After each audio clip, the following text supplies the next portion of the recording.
मोक्षमार्गस्य भेत्तारं कर्मयोगता ज्ञातारं विश्वतत्त्वानां वन्दे तत्गुणलब्धये वन्दे तत्गुणलब्धये। श्रुत पंचमी आ रही है। मैंने सोचा आज का स्वाध्याय अपन उसी के हिसाब से रखते हैं। श्रुत पंचमी जिनवाणी का एक महान पर्व है। आज के दिन जिनवाणी की हमको सेवा करनी चाहिए।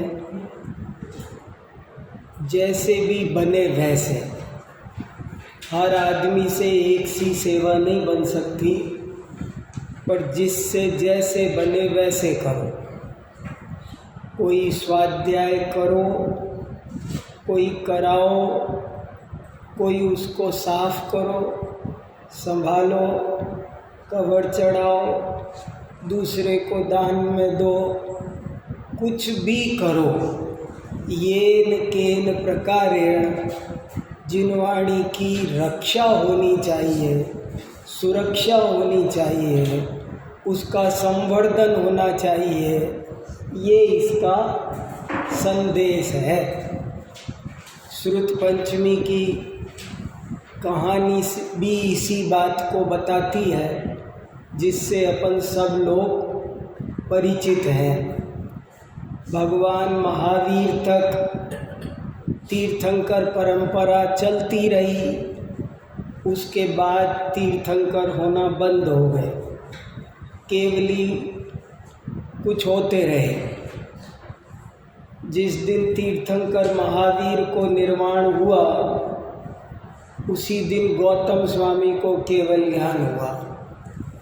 गौतम स्वामी को जिस दिन निर्वाण हुआ, उसी दिन सुधर्मा स्वामी को केवल ज्ञान हुआ। सुधर्मा स्वामी को जिस दिन निर्वाण हुआ, उसी दिन जम्बू स्वामी को केवल ज्ञान हुआ। ऐसे केवल ज्ञानियों की परंपरा लगातार चलती रही, एक भी दिन का गैप दिए बिना। तीर्थंकर ना सही पर केवली तो हो रहे थे, लेकिन बाद में केवलियों की परंपरा भी रुक गई। अंतिम अनुबद्ध केवली जम्बू स्वामी थे, लेकिन उसके बाद श्रुत केवलियों की परंपरा चलती रही। श्रुत केवली का मतलब है कि जो केवली तो नहीं है, केवल ज्ञानी तो नहीं है, संपूर्ण विश्व को तो नहीं जानते हैं, लेकिन संपूर्ण श्रुत को तो जानते हैं। संपूर्ण श्रुत करोड़ों पदों का है, बहुत विशाल है, द्वादशांग रूप है, जिसका चित्र ऊपर अपने समोसरण में बना हुआ है। तो उसको वो सारे को जानते थे, न कोई किताब के द्वारा, न किसी और बाह्य साधन के द्वारा, लेकिन उनका ज्ञान इतना विशेष अधिक होता था कि वे उसे जानते थे। इसका नाम श्रुत इसीलिए है। श्रुत इसलिए कहते, देखो हर धर्म में अपने शास्त्र को कुछ विशेष नाम देते हैं। हिंदू लोग अपने शास्त्रों को वेद कहते हैं, मुसलमान लोग अपने धर्म ग्रंथ को कुरान कहते हैं, ईसाई लोग अपने धर्म ग्रंथ को बाइबल कहते हैं, बौद्ध लोग अपने धर्म ग्रंथ को पिटक कहते हैं, सिख लोग अपने धर्म ग्रंथ को गुरु ग्रंथ साहिब कहते हैं, पर जैन लोग अपने धर्म ग्रंथों को श्रुत कहते हैं, आगम कहते हैं। श्रुत इसलिए कहते हैं क्योंकि ये सुन सुनकर परंपरा से चला आया है। गुरु सुनाते थे, शिष्य सुनता था और सुनकर के ही उसे याद रख लेता था, उसे कोई कॉपी पेन की जरूरत नहीं पड़ती थी। जैसे कि हमने सुना है अकलंकाचार्य के बारे में कि अकलंकाचार्य को कोई बात एक बार सुनाओ तो वो उनको कंठस्थ हो जाती थी, निकलंक को 2 बार सुनना पड़ती थी। ऐसे हमारे यहाँ सुन सुन करके ये जिनवाणी की परंपरा चलती चली आई। आगम नाम भी इसका इसीलिए है। आगम जो परंपरा से आ रहा है, आगमन जिसका आगमन हो रहा है वो आगम है। तो इसका नाम आगम भी इसीलिए है क्योंकि ये परंपरा से चला आ रहा है। हमारे यहाँ जिनवाणी का हर वक्ता गद्दी पर सबसे पहले ये कहता है कि मैं आपको जो सुना रहा हूँ वो अपने मन से नहीं सुना रहा हूँ, बल्कि अस्य मूल ग्रंथ करता रहा सर्वज्ञ देवा, तदुत्तर ग्रंथ करता रह गणधर देवा, प्रतिगणधर देवा, तेसाम वचनानुसार मां साध्य। ऐसे करके हम उस परंपरा से, आप यहाँ वीर सागर वाणी सुनने नहीं बैठे हो, आप यहाँ जिनवाणी सुनने बैठे हो। आजकल ऐसी भी बहुत परंपराएं देखने में आ रही है लापरवाही के कारण कि लोग अपने नाम की वाणी चला रहे, पत्रिका निकालेंगे कुछ, मेरी वाणी फलाना वीर सागर वाणी। अरे भैया वीर सागर वाणी क्या होता है? जिनवाणी सुनाओ। और हम सब जिनवाणी सुनने के लिए ही यहाँ बैठे हैं। तो ये जिनवाणी की परंपरा चलती रही। लेकिन ये श्रुत परंपरा भी, ये जैसे गुरु शिष्य को याद करा रहे थे और परंपरा चल रही थी, ये भी धीरे धीरे क्षीण होती जा रही थी। ये अवसर्पणी काल है, लोगों का क्षयोपशम घटता जाता है। तो घटता जा रहा था, तो घटते घटते ऐसी स्थिति आ गई कि किसी को 12 अंग का ज्ञान नहीं रहा, 11 का रहा, किसी को 10 का रहा, किसी को 9 का, 8 का, 7 का, 6 का, 5 का, 4 का, 3 का, 2 का, 1 तक आ गया। इतना लुप्त हो गया, बहुत बड़ा नुकसान हो गया। 12 अंगों में से एक ज्ञान का भी पूरा नहीं बचा। एक ज्ञान के भी अनेक प्रवाद हैं, सो कुछ एक का रह गया। और इसके कुछ ज्ञाता, कुछ आचार्य पाए जाते थे। एक धड़सेन नाम के आचार्य थे, वो गिरनार पर्वत पर एक दिन ऐसे ही विचार मग्न थे, स्वाध्याय करते थे। तो स्वाध्याय करते करते उनको फिर कोई चीज़ विस्मृत हो गई और याद ही नहीं आ रही। तो वे सोचने लगे कि कैसे काम चलेगा, ऐसे तो सब भूल जाएंगे, काफ़ी भूल गए। अभी आने वाले समय में जीव और भी हमसे भी ज़्यादा अल्प बुद्धि के आने वाले हैं, तो क्या होगा। तो वो ये चिंता में मग्न होते होते उनको ये विचार आया कि कैसे भी करके इस श्रुत की रक्षा होनी चाहिए, क्योंकि नहीं होगी तो आने वाले जीव मोक्ष मार्ग कैसे प्राप्त करेंगे, उनको मोक्ष मार्ग कैसे मिलेगा, वे इस मिथ्या दर्शन ज्ञान चारित्र से मुक्त कैसे होंगे। और ये चिंता हुई उनको। लेकिन उन्होंने कई दफ़े ये भी कोशिश की कि मैं तो अब बूढ़ा भी हो चुका हूँ और मुनि भी हूँ, अब मेरे से कुछ हो तो सकता नहीं है, तो मेरे को इस विकल्प की वजह से ज़्यादा आकुलता नहीं करनी चाहिए और मुझे तो शुद्धोपयोग करना चाहिए। ऐसे वे बहुत बार उस विकल्प की उपेक्षा करके आत्मा में लीन होने की कोशिश करते थे। लेकिन रह रहकर ये विकल्प आ जाता था कि कुछ भी हो इस श्रुत की रक्षा होनी चाहिए। आखिरकार उस जमाने में आंध्र प्रदेश में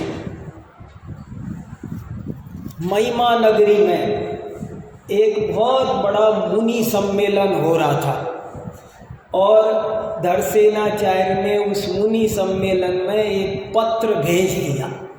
बहुत सारे आचार्य मुनि वहाँ इकट्ठे होंगे और जिन धर्म की प्रभावना के विविध पक्षों पर चिंतन करेंगे, तो उन्होंने भी अपना एक विचार लिख के भेज दिया कि मेरे हिसाब से जिनवाणी की रक्षा के बारे में भी कुछ सोचना चाहिए, क्योंकि मैं भी भूलता जा रहा हूँ और मेरे पास जो ज्ञान है अगर कोई लेना चाहे तो जितना समय मेरे पास थोड़ा बचा है कोई हो तो मैं दे सकता हूँ। वो चिट्ठी वहाँ पहुँच गई और वहाँ पहुँचते ही इस बात पर सबने विचार किया और सर्वसम्मति से वहाँ से 2 बड़े युवा प्रबुद्ध सुयोग्य मुनिराजों को उन्होंने भेज दिया। वे सुयोग्य 2 मुनि महाराज आज वहाँ आए और जिस दिन वो आके पहुँचने वाले थे, जैसे मान लो वो सुबह आने वाले हैं, तो आज रात को धरसेनाचार्य को एक स्वप्न आता है और उस स्वप्न में वो देखते हैं कि 2 सफ़ेद बैल उनके परिक्रमा दे रहे हैं और प्रणाम करके उनके चरणों में बैठ गए हैं। इतने बड़े ज्ञानी आचार्य थे, सारी बात समझ गए और उनके मुख से निकला जयदु सुध देवता। क्या निकला? जयदु प्राकृत भाषा में है ये, जयदु सुध देवता, श्रुत देवता की जय हो, जिनवाणी माता की जय हो, ऐसा उनके मन से निकला। और जब ये निकला तो प्रातः उनको लगा कि मेरा स्वप्न कुछ सुफल देगा और प्रातःकाल वे मुनि महाराज आ गए दोनों। और जब वे दोनों मुनि महाराज आ गए तो उन्होंने सोचा कि इनको ज्ञान दूं, पर ये ज्ञान के योग्य है कि नहीं, इसकी मैं परीक्षा कर लेता हूँ। क्या हमारे यहाँ की विद्या परंपरा थी, बहुत उच्च कोटि की विद्या परंपरा। तो उन्होंने उनकी परीक्षा लेने के लिए दोनों को 2 मंत्र दे दिए और कहा कि इन मंत्रों की साधना करो 3 दिन का उपवास करके, षष्ठ भुक्ति 3 दिन का उपवास करना है और इस मंत्र की साधना करना है। और देखो कोई शंका हो ना तो भागे भागे मेरे पास मत आना, अब मुझे 3 दिन डिस्टर्ब मत करना। बताओ कमाल की बात, 3 दिन मुझे डिस्टर्ब मत करना। वो धरसेनाचार्य अपनी साधना में लग गए और वो दोनों मुनि महाराज अपनी साधना में, मंत्र साधना में लग गए। मंत्रों में, दोनों के मंत्रों में कुछ दिक्कत थी। एक के मंत्र में एक अक्षर ज़्यादा था, एक के में एक कम था। तो जब वो साधना कर रहे थे तो एक को कानी देवी प्रकट हुई और एक को दांत निकली हुई देवी प्रकट हुई। तो उन्होंने, देवियाँ कहने लगी कि क्या आदेश हमारे लिए। तो मुनिराज बोले, हमें आपसे क्या काम, हम तो गुरु की आज्ञा का पालन कर रहे हैं, हमने आपका आह्वान नहीं किया है। बोले ये मंत्र ऐसे ही हैं, इन मंत्रों पर हम प्रकट होती हैं। तो बोले ठीक है, आप प्रकट तो हुई, लेकिन धन्यवाद, हमें कोई काम नहीं। और लेकिन वे विचार करने लगे कि कुछ गड़बड़ है, तो साधना सही नहीं हुई है, क्योंकि देवता कभी भी कोई देवगति के जीव देवी देवता विकलांग नहीं होते हैं, और ये तो विकलांग है, हीनांग अधिकांग, तो कुछ ना कुछ मंत्र में गड़बड़ है, चलो पूछ के आते। अरे जा नहीं सकते, मना किया था ना, उनके पास कैसे जाए, 3 दिन नहीं आना बोला था। देखो कितना आज्ञाकारी होना पड़ता है। ऐसे नहीं कि डांटेंगे तो डांट दे, ऐसे नहीं, मना किया है तो मना किया है। और नहीं गए और विचार करने लगे कि ये तो ये अक्षर एक ज़्यादा है, क्योंकि दूसरे अरे मेरे ये अक्षर एक कम है। पर कैसे करें, गुरु जी ने दिया है, ठीक करे क्या? ठीक नहीं करना चाहिए।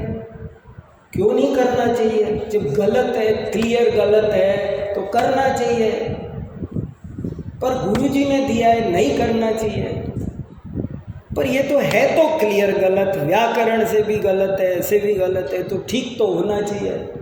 करके देखते हैं। अपना आत्मा ही अपना गुरु है, और दोनों ने उन मंत्रों को सही कर लिया। सही करके साधना की तो फिर से 2 देवियाँ प्रकट हुई, लेकिन अब की बार सुंदर, तो सर्वांग सुंदर, कोई गड़बड़ नहीं। तो उनको बहुत प्रसन्नता हुई, मंत्र अब ठीक हो गया, जरूर मंत्र में कुछ कमी थी। ये तो 3 दिन हो गए पूरे, तो पहुंच गए गुरु जी के चरणों में। कहने लगे कि गुरु जी, वो हमें सब पता है। वो कुछ समाचार सुनाए तो बोले हमें सब पता है। कैसे ज्ञान के धारक होते थे, बोले हमें सब पता है, हम समझ गए कि तुम पात्र हो, और सुबह अब 9:30 बजे प्रारंभ करेंगे शिक्षा, तैयार हो जाओ। और उन्होंने ज्ञान दिया, और जब उन्होंने ज्ञान दिया तो उस ज्ञान के आधार पर उन दोनों ने मिलकर के पुष्पदंत और भूत बलि, ये 2 मुनि महाराज थे, इनको ज्ञान दिया। और इन्होंने षटखंडागम नाम का ग्रंथ लिखा। पहली बार जैन धर्म में ग्रंथ लिखने की परंपरा शुरू हुई। हमारे जो श्रुत परंपरा थी वो अब लेखन परंपरा में बदली, लिखा गया। और लिख करके जिस दिन पूरा हुआ वो दिन था ज्येष्ठ शुक्ला पंचमी, श्रुत पंचमी का वो दिन था। उस दिन सब ने बड़े उत्साह से जिनवाणी की पूजा की और उत्सव मनाया। तो उसी दिन से ये श्रुत पंचमी का महान पर्व प्रारंभ हुआ है। अब हमको और आपको सोचना है कि ये 2000 वर्ष पुरानी बात है। अब हमारी आपकी क्या जिम्मेदारी बनती है, इस जिनवाणी को जन जन तक पहुंचाना, पढ़ना, पढ़ाना, इसकी रक्षा करना। जब ये आचार्यों की परंपरा चलती रही, कुंद कुंद आचार्य हुए, उमा स्वामी आचार्य हुए, फिर पूज्य समंत भद्र आचार्य हुए, फिर पूज्य पाद आचार्य हुए, फिर अकलंक आचार्य हुए, फिर विद्यानंद आचार्य हुए, फिर माणिक्य नंदी आचार्य हुए, फिर प्रभाचंद्र, अमृत चंद्र, जयसेन, ये धुरंधर बड़े बड़े आचार्यों की परंपरा चली आई। इन्होंने खूब शास्त्र लिखे और जिनवाणी को लिपिबद्ध किया, टीकाएं लिखी, सबको पढ़ाया और जैन दर्शन, जैन तत्व ज्ञान को जन जन तक पहुंचाया। लेकिन बाद में 11वीं 12वीं शताब्दी आई, हमारे देश पर मुगलों का आक्रमण हुआ और फिर हालत खराब हो गई और हमारे मुनिराज भी होना बंद हो गए, हमारे मुनीन होना बंद हो गए और ये धारा फिर हमारी रुक गई। चारों तरफ अज्ञान का अंधकार छा गया। बहुत जो हमारे मंदिरों को बचाना कठिन हो गया, कैसी कैसी स्थितियां बनी। सो जो लोग उस काल में रहे उन्होंने जैसा अपने से बन सका वैसा उपाय किया। भट्टारकों ने अपने हिसाब से किया, कोई और मुनि महाराज शांति सागर जी हुए, उन्होंने अपने हिसाब से किया। जैसे भी करके ये जो जिन शासन का ध्वज है इसको हमारे लोग संभाले रहे। और जब ये मुनिराजों की स्थिति नहीं रही तो विद्वानों ने, पंडितों ने जैन जिनवाणी की रक्षा में अभूतपूर्व योगदान दिया। एक पंडित आसाधर जी थे, पंडित धनंजय थे, सेठ धनंजय। सेठ धनंजय गृहस्थ थे, सेठ थे, लेकिन बहुत प्रकांड लेखक थे, विद्वान थे। उनके लिखे हुए ग्रंथ द्विसंधान, काव्य, नाम माला, ऐसे अद्भुत अद्भुत ग्रंथ हैं जिनके ज़्यादातर लोग नाम भी नहीं जानते। और ऐसा उन्होंने काम किया। पंडित आसाधर जी ने 40 ग्रंथ लिखे और बहुत बढ़िया बढ़िया, एक से बढ़कर एक, सागार धर्मामृत, अलंकार धर्मामृत जैसे ग्रंथों की रचना की। फिर इसके बाद में और पंडित हुए। एक पांडे राजमल जी थे बैराट के, ये विराट नगर है ना, बैराट अलवर के पास में, अभी मैं दर्शन करके आया हूँ। क्या मंदिर है, शानदार आलीशान मंदिर है और बहुत बड़ा जैन तीर्थ था। उस समय राजधानी थी ये विराट नगर, हमारे देश की राजधानी हुआ करती थी। राजधानियाँ बदली है ना, तो पांडे राजमल जी वहाँ थे और बड़े बड़े राजा उनका आदर करते थे। मथुरा में फिर थोड़े दिन राजधानी शिफ्ट हुई। पांडे राजमल जी ने लिखा है कि वो मथुरा गए तब वहाँ 514 स्तूप थे। जम्बू स्वामी की केव, जम्बू स्वामी की निर्वाण भूमि है ना, और जम्बू स्वामी के साथ में 500 चोर भी मुनि बने थे। जम्बू स्वामी ने जब दीक्षा ली थी तो अकेले जम्बू स्वामी ने दीक्षा नहीं ली थी, उनके साथ में उनके बहुत घर वालों ने भी ली थी और 50 सेठानियों ने ली थी। और वो जो 500 चोर आए थे चोरी करने आए थे, उन्होंने भी वहाँ दीक्षा ली, साधना की, तप किया, तो उन सब की वहाँ 514 नसियाँ बनी, स्तूप बने। और वे 514 स्तूप आज 14 भी नहीं रह गए। बाकी के ये बौद्ध स्तूप है, ये फलाना है, ये ढिकाना है, सब हम लोग कुछ ध्यान रखते नहीं हैं अपने तीर्थों के प्रति। कोई हमारी धीरे धीरे जो लापरवाही चल रही है, जीवों के पुण्य भी क्षीण हो रहे हैं। सब धर्म की रुचि कम होने के कारण अनेक तरह की समस्याएं पैदा हो रही है। तो इन विद्वानों ने इस जिनवाणी की बहुत सेवा की। दयानंद राय जी ने, बनारसी दास जी ने, वृंदावन दास जी, भूदर दास जी, भगवती दास जी, भगवती दास जी द्रव्य संग्रह पढ़ाने में एक्सपर्ट माने जाते थे। जगह जगह द्रव्य संग्रह पढ़ाने जाते थे। द्रव्य संग्रह का पद्यानुवाद किया।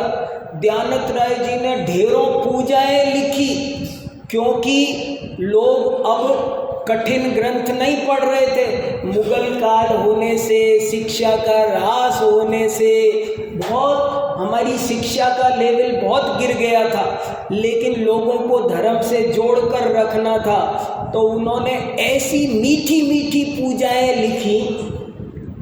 आज मैं जब अमेरिका जाता हूँ और वहाँ सुनता हूँ, धरस विशुद्ध भावना भाई, 16 तीर्थंकर पद पाए, परम गुरु हो, जय जय नाथ परम गुरु हो। तो मुझे दयानंद राय जी की महिमा आती है कि दयानंद राय जी ने ये पूजाएं लिखी। आज 400 साल बाद भी वहाँ 7 समंदर पार 14,000 किलोमीटर दूर वो अभी भी पूजाएं गाई जा रही है, पढ़ी सारे देश में पढ़ी जा रही थी। दौलत राम जी ने पद्म पुराण का अनुवाद किया, महापुराण का 1800 पेज में अनुवाद किया, जयचंद जी छाबड़ा ने टीका की। ये मूल ग्रंथ प्राकृत संस्कृत मंदिरों में पाठशालाएं चलती थी, मंदिरों में पढ़ना सिखाते थे। पंडित टोडरमल जी ने बहुत काम किए। पंडित टोडरमल जी के ज़माने में मंदिर में स्कूल चलता था, दिन भर में 4-5 कक्षाएं चलती थी। एक महिलाओं की अलग चल रही है, बच्चों की वहाँ ऊपर चल रही है, बुजुर्गों की अलग चल रही है। किसी को संधि सिखा रहे, किसी को अलंकार सिखा रहे, किसी को प्राकृत सिखा रहे, सब सिखाते थे, किसी को पूजा सब। मैंने पिछली बार कहा ना, हम अपने बच्चों को स्कूलों के भरोसे नहीं छोड़ सकते। हमें हमारी संस्कृति को बचाना है तो अपना एजुकेशन सिस्टम डेवलप करना पड़ेगा और उस पर बल प्रदान करना पड़ेगा। तो ऐसे करके बड़ी मुश्किल से जिनवाणी की हमारे पूर्वज रक्षा करके आए हैं और अब ये झंडा हमारे हाथ में है। अगर हमसे गलती हो गई तो आने वाली पीढ़ी इससे वंचित हो जाएगी और ये अपराध हमसे ना हो। इसलिए बच्चों को श्रुत पंचमी की कहानी सुनाओ, जिनवाणी की प्रथमानुयोग की रोज छोटी छोटी कहानी सुन। घर में भी छोटा सा वातावरण ऐसा रखना चाहिए, 7 दिन में 1 दिन, रोज ना सही तो 7 दिन में 1 दिन घर पर सब परिवार वाले, परिवार में बहुत आनंद होता है इससे।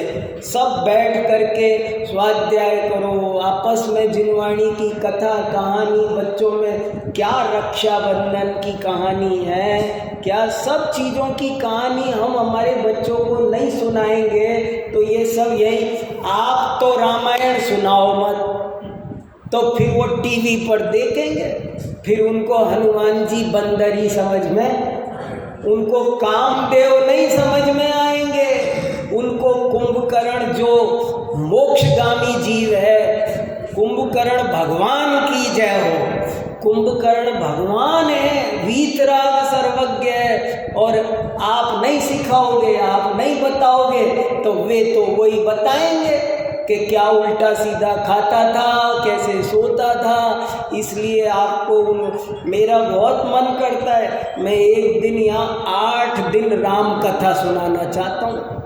मेरा बहुत मन है कि मैं 8 दिन राम कथा, पूरी रामायण सुनाना चाहता हूँ, शुरू से अंत तक जैन रामायण सुनाना चाहता हूँ, मेरा बहुत मन है ऐसे। क्योंकि ये सब काम हम कैसे करेंगे, ये स्वाध्याय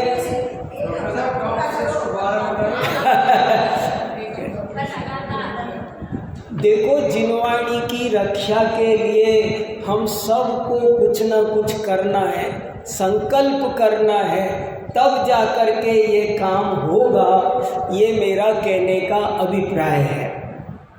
और हमारी जिनवाणी प्राकृत भाषा में लिखी हुई है। एक ये पॉइंट और मुझे बहुत जोर देकर कहना है, आचार्य विद्यानंद जी कितना प्राकृत भाषा पर जोर देते थे। अगर हमको जिनवाणी हमारी माँ है और प्राकृत हमारी माँ की भाषा है, बताओ मातृभाषा आनी चाहिए कि नहीं?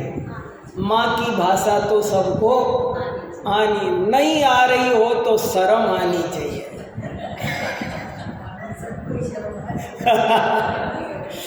नहीं, देखो कैसी अपन 16 कारण भावना में अरिहंत भक्ति, अरिहंतों की भाषा जानते नहीं और अरिहंत भक्ति, प्रवचन भक्ति, बहुश्रुत भक्ति, कैसी भक्ति।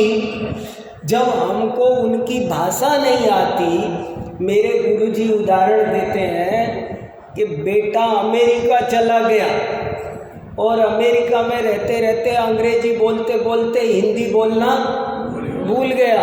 और जब गांव 25 साल बाद अपनी माँ से मिलने आया तो साथ में एक मीडिएटर लेके आया, क्योंकि मैं तो अंग्रेजी में ही बोलूँगा और मेरी मम्मी तो राजस्थानी में बोलेगी। तो वो दुभाषिया लेकर आया। वो दुभाषिया कहता था, आपकी मम्मी कह रही है कि मुझे तेरी बहुत याद आती थी। फिर वो कहता है तो उसको ट्रांसलेशन करके बताती है, बताओ उसे माँ का प्यार मिलेगा? दुभाषिया बीच में चाहिए, माँ से मिलने का आनंद आएगा उसे। अरे माँ से मिलने के लिए सब दूर हट जाओ, कोई नहीं चाहिए। ऐसे ही हमको जिनवाणी का आनंद लेना है तो हमको प्राकृत भाषा थोड़ी बहुत जरूर से जरूर आनी चाहिए। एक 8 दिन का शिविर प्राकृत भाषा का भी लगाओ। अब आप बोलोगे जो कुछ बोलना खतरनाक है, क्योंकि जो बोले वो कुंडी खोले। लेकिन प्राकृत से 8 दिन में मैं आपको प्राकृत से परिचित करा सकता हूँ। थोड़ा बहुत अपने मूल शब्द तो हमारे आने चाहिए ना। क्या शब्द है, क्या भाषा कैसी है, बहुत सरल है। प्राकृत भाषा की विशेषता ही ये है कि वो सरल है। संस्कृत और प्राकृत में क्या अंतर है? दोनों में कि संस्कृत पंडितों की भाषा है और ये प्राकृत जनता की भाषा है। प्राकृत में जनता बोलती है, सिंपल आम जनता की भाषा प्राकृत है। प्राकृत बहुत सरल है, संस्कृत कठिन है। संस्कृत में 10 लकार होते हैं, प्राकृत में 3 लकार होते हैं, कुछ नहीं होता। संस्कृत में 3 वचन होते हैं, प्राकृत में कुछ नहीं, 2 ही वचन, 1 वचन बहुवचन, खेल खत्म। द्विवचन का ही तो रोना ज्यादा कठिन पड़ता है, वो द्विवचन यहाँ है नहीं। चतुर्थी षष्ठी एक ही है और 10 तरह के नए नहीं होते, एक ही नए होता है खाली।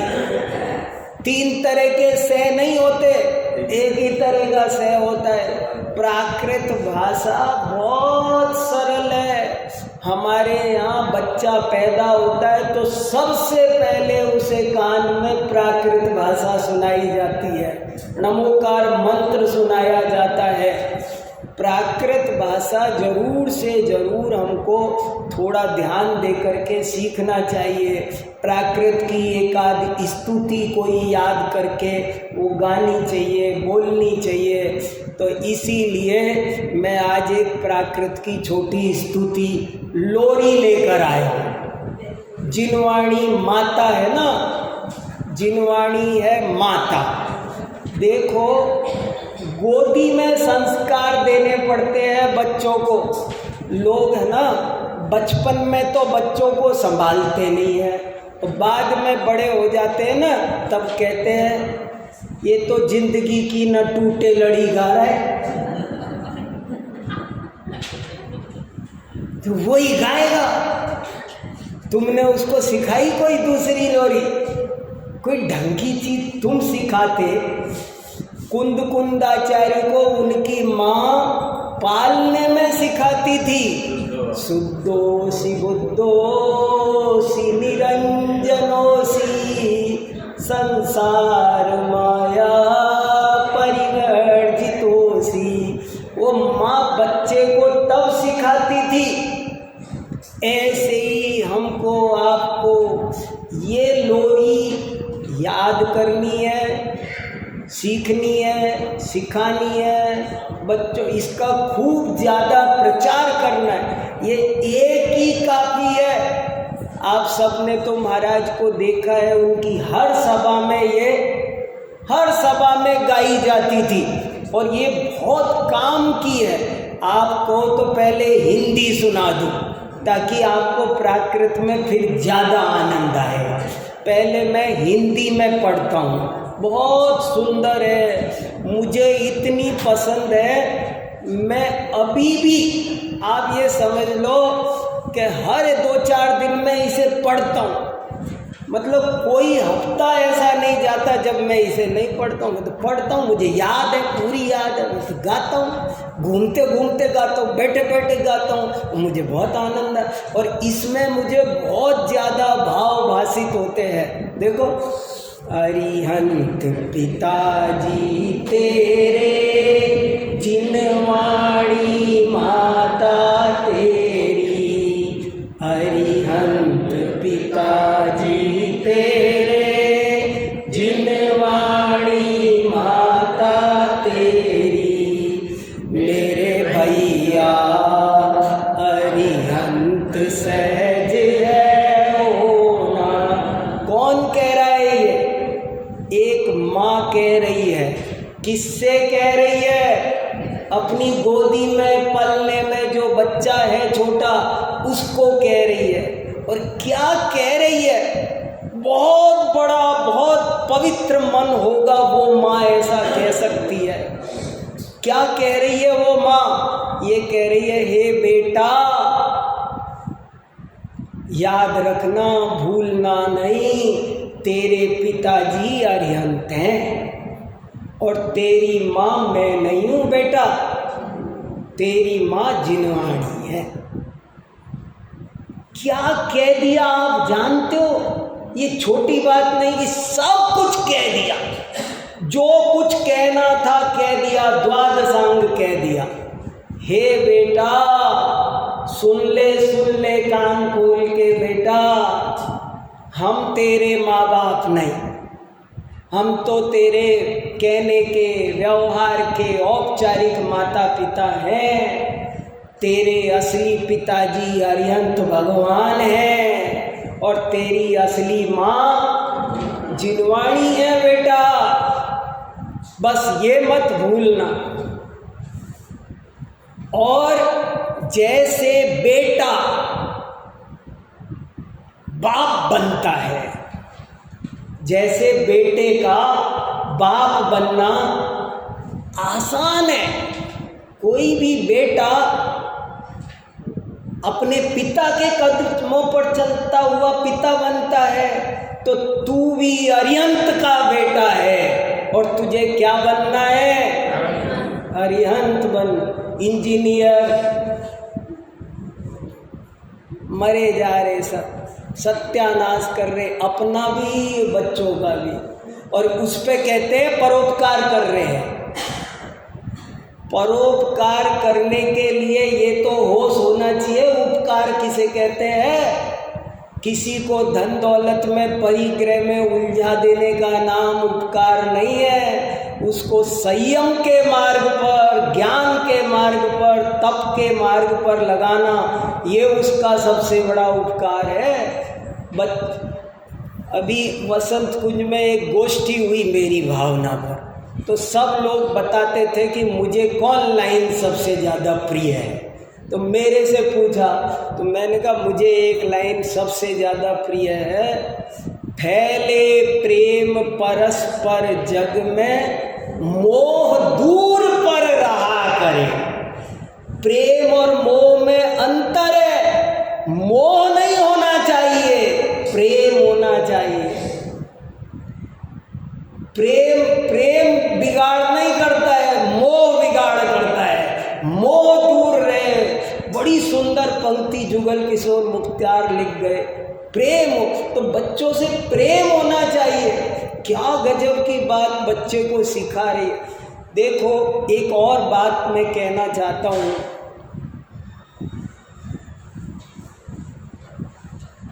जीवन की सैकड़ों समस्याओं के समाधान माँ के हाथ में होते हैं। थोड़ी सी बात महत्वपूर्ण है, मैं ये नहीं कह रहा कि पिता जिम्मेदार नहीं है, लेकिन माँ के हाथ में बहुत कुछ होता है। A good mother is better than 100 teachers. एक माँ आज गड़बड़ हो रही है तो यहाँ से भी हो रही है थोड़ी सी, माँ सही रास्ते पर है तो बच्चे और नाना प्रकार की बातें सब अपने आप कंट्रोल होती है।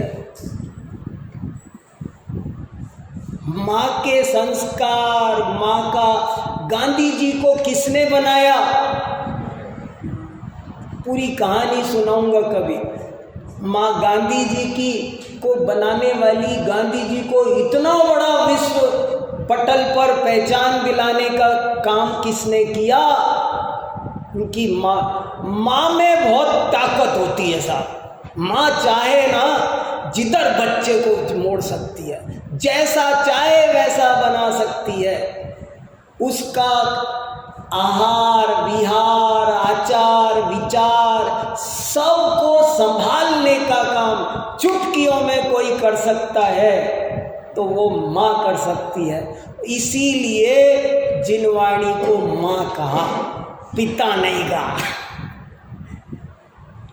फर्क है दोनों के तरीके में। तो माँ, तो ये माँ के हाथ में, महिलाओं के हाथ में बहुत कुछ है। आज भी जो जीवन की शुद्धता बची है वो महिलाओं के कारण बची हुई है बहुत सारी। हरिहंत पिताजी तेरे, जिनवाणी माता तेरी, मेरे भैया अरिहंत सहज है होना रे। प्रभु सिद्ध पिताजी तेरे, जिनवाणी माता तेरी, मेरे भैया प्रभु सिद्ध सहज है होना रे। हे बेटा, हे मेरे भाई, बराबर के है। सिद्ध बनना बहुत आसान काम है क्योंकि तू सिद्धों का बेटा है। अरिहंत बनना आसान है। शेर के बेटे को शेर बनने में कोई दिक्कत है? सियार का बेटा कह सकता है मैं शेर कैसे बनूं? सियार का बेटा बोल सकता है मैं शेर कैसे बन सकता हूं, मैं तो सियार का बेटा हूं। लेकिन शेर का बेटा तू शेर का बेटा है, अरिहंत का बेटा है, सिद्ध का बेटा है। जिंदगी का लक्ष्य क्या होना चाहिए हम भूल गए। पहले राजा बनना जीवन का उद्देश्य नहीं होता था, कुछ उद्देश्य, बाकी सब उपलक्ष्य थे, पर लक्ष्य था अरिहंत बनना, सिद्ध बनना, ये लक्ष्य है। बाकी सब देखो, अपन हर बात में क्या बोलते हैं? विवाह के उपलक्ष्य में, गृह प्रवेश के उपलक्ष्य में, लक्ष्य में बोलते हैं। गृह लक्ष्य नहीं है, गृह उपलक्ष्य है। लक्ष्य तो ये रहा सामने है कि नहीं? आचार्य पिताजी तेरे, जिनवाणी माता तेरी, मेरे भैया आचार्य सहज है होना रे। उपाध्याय पिताजी तेरे, जिनवाणी माता तेरी, मेरे भैया उपाध्याय सहज है होना रे। मुनिराज पिताजी तेरे, जिनवाणी माता तेरी, मेरे भैया मुनिराज सहज है होना रे। देखो ये संस्कार डाले जा रहे हैं और बहुत थोड़े में बहुत कह दिया जा रहा है। आज वैसी भावना ही नहीं बच रही है। आज किसी को कहो कि तुम्हें मुनि बनना है, आप क्या कह रहे हो? कह कैसे दिया? माने वो हम कभी बन भी सकते हैं, यही बात पत्ते से साफ हो रही है। और हमारे आदि पुराण में क्या लिखा है पता है? आदि पुराण में जब बच्चे का मुंडन करते हैं ना, पहला मुंडन, तो लिखा है मुंडन संस्कार के बारे में। एक दिन मुझे 16 संस्कारों पर भी बोलना है।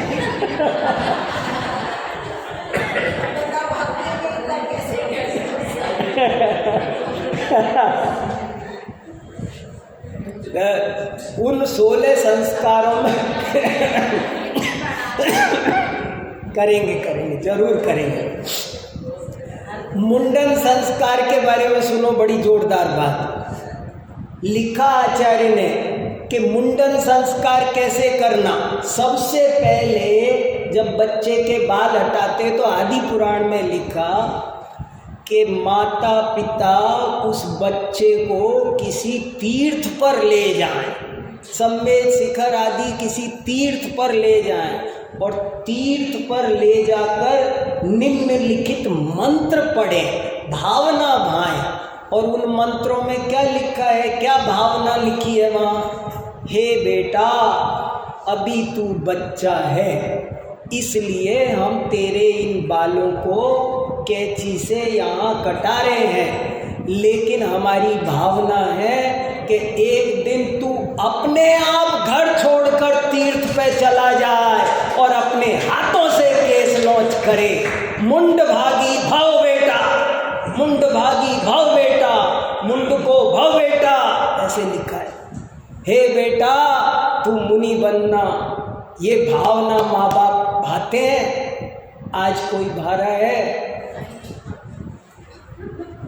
पैसे 10 लाख का पैकेज मिले बेटा, 20 लाख का, तुझे फुर्सत ना मिले, रात 8 बजे 10 बजे आया कर, सैटरडे संडे भी काम किया कर। क्या हो रहा है? शांति तो खुद नष्ट कर रहे हैं। शांति मिली मिलाई है, शांति प्राप्त नहीं करनी है, अशांति प्राप्त करनी है। सारी जवानी खो दी धन के चक्कर में, शांति। हाँ, घर खो दिया बुढ़ापे में, बीमारी चक्कर में क्या मिला? मर दर्द सही हो। हाँ, चलो अब प्राकृत की सुनाता हूँ आपको। जिनवाणी माँ की भाषा प्राकृत। मैंने इस हिंदी की जो लोरी है इसका प्राकृत में अनुवाद किया है ये। और अमेरिका गया था तो उनको अंग्रेजी में पढ़ना था, तो मैंने अंग्रेजी में भी लोरी एक, लेकिन 3 भाषा में लिखी हुई, एक ही लोरी है। वहाँ पर पढ़ाता था मैं, Harihanta is your father, Jinvani is your mother, oh my brother it is easy to be Arihant. जो जैसे सिखाना पड़ता है, तो भाषा नहीं भाव इम्पोर्टेंट है। पर अब आप प्राकृत में सीखो तो आपको प्राकृत भाषा भी आएगी। श्रुत पंचमी मनाने का कुछ तो मतलब निकले, थोड़ा तो प्राकृत पढ़े। प्राकृत नहीं पढ़ी तो क्या श्रुत पंचमी मनाई? अरिहंतो तुम जन गो जननी सुवदाय तुझ जिणवाणी, हे मम बंधु जान दो, हरिहंतो दुसुगमंती। अरिहंतो तुह जन गो, तुह माने तेरे, जनक माने जनक पिता। अब देखो ये शब्द याद रह सकते हैं। हे वे भाई, अरिहंत तेरे जनक है, अरिहंत तेरे पिताजी है, और जननी मन माता, सुहदा सुख देने वाली, तुझे सच्चा सुख देने वाली माँ तेरी जो है वो याद रखना, सुन ले कानों में, जिनवाणी तेरी माँ है। अरिहंत तेरे जनक हैं, जिनवाणी तेरी जननी है। और सुन बेटा अच्छे से समझ ले, कि तेरा लक्ष्य अरिहंत बनना है और तू अरिहंत बन सकता है। जैसे दुनिया में हर बेटा बाप जैसा बनता है, ऐसे ही तुझे भी अपने पिता की तरह अरिहंत बनना है, सिद्ध बनना है, आचार्य बनना है, उपाध्याय बनना है, साधु बनना है। सिद्धो शुद्धो जणगो जननी सुवदाय तुझ जिणवाणी, हे मम बंधु जाणदु सिद्धो पुण्यो सुगमं तु।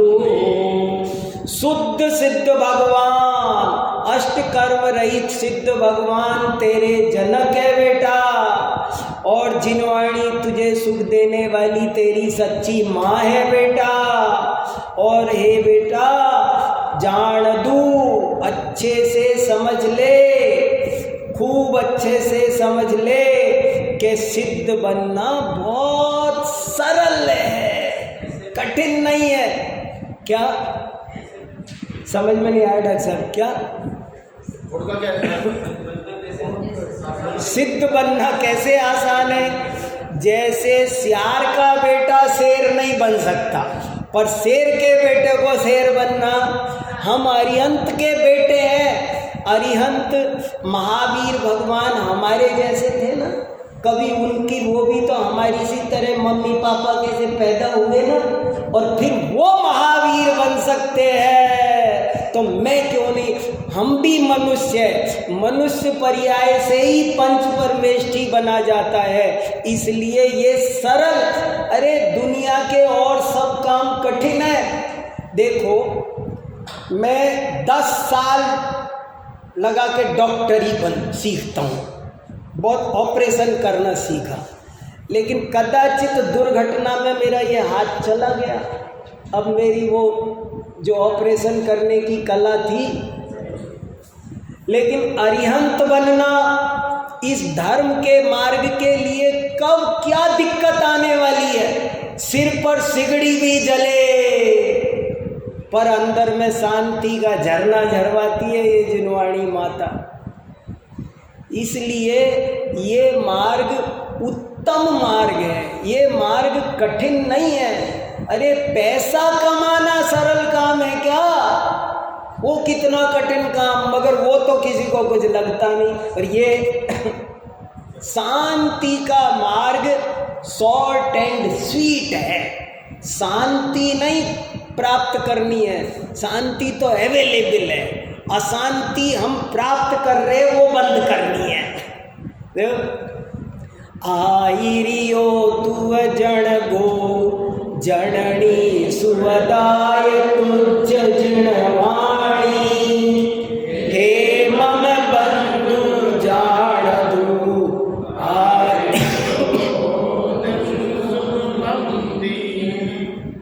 आचार्य तेरे जनक हैं, जिनवाणी तुझे सुख देने वाली माता है बेटा। हे मेरे भाई, ये भाई भी बड़ा अच्छा, माँ बेटे को भाई कह रही है। मेरी माँ मुझे भाई बोलती है, बेटा नहीं बोलती। कैसा कैसा संबोधन होता है, कितना प्यार है उसमें, देखो तो सही। बेटा कह के दूसरी बात है भाई। हे मेरे भाई, आचार्य होना बहुत सुगम है, बहुत कैसे समझाया जा रहा है, बहुत सरल है। चिंता मत करना, घबराना नहीं, तू डरना मत कि कोई बहुत कठिन काम है, बहुत सरल है, तू कर सकता है, तुझे करना है। उवजाओ तू जण गो जननी सुवदाय तुझ जिणवाणी, हे मम बंधु जाणदु उवजाओ तू सुगमं ती। उपाध्याय तेरे जनक है, जिनवाणी तेरी सुखद जननी है। हे बंधु समझ ले अच्छी तरह कि उपाध्याय बनना बहुत सरल है। मुनिराओ तुम जण गो जननी सुअदाय तु जजनवाणी हे मम बंधु जानतु मुनिराओ होतु सुगमंती। मुनिराज तेरे जनक है, जिनवाणी तेरी सुखद जिनवाणी जननी है, और हे मेरे भाई मुनिराज होना तेरे लिए बहुत सुगम है। ये समझ पहचान।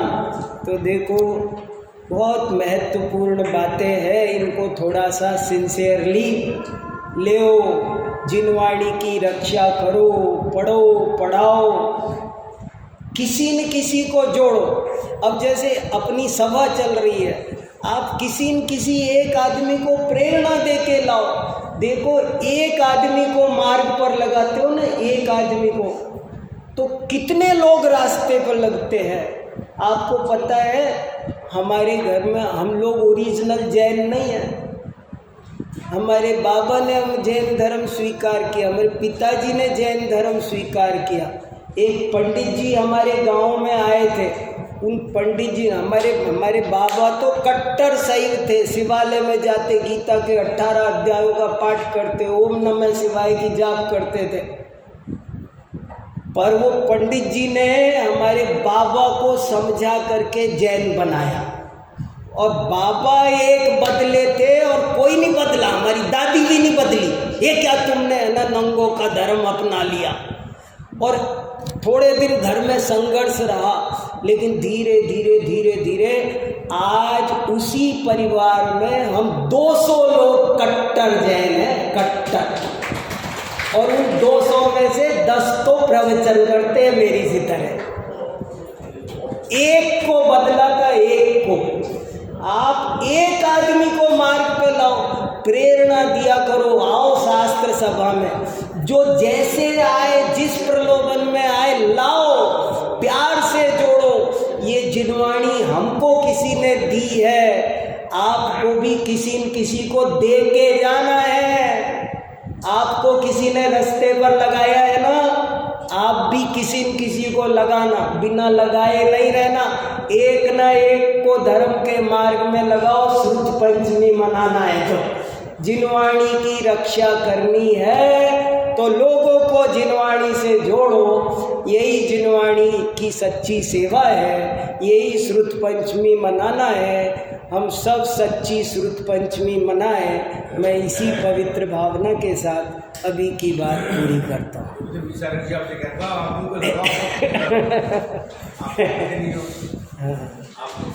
चलो भैया, 1 घंटा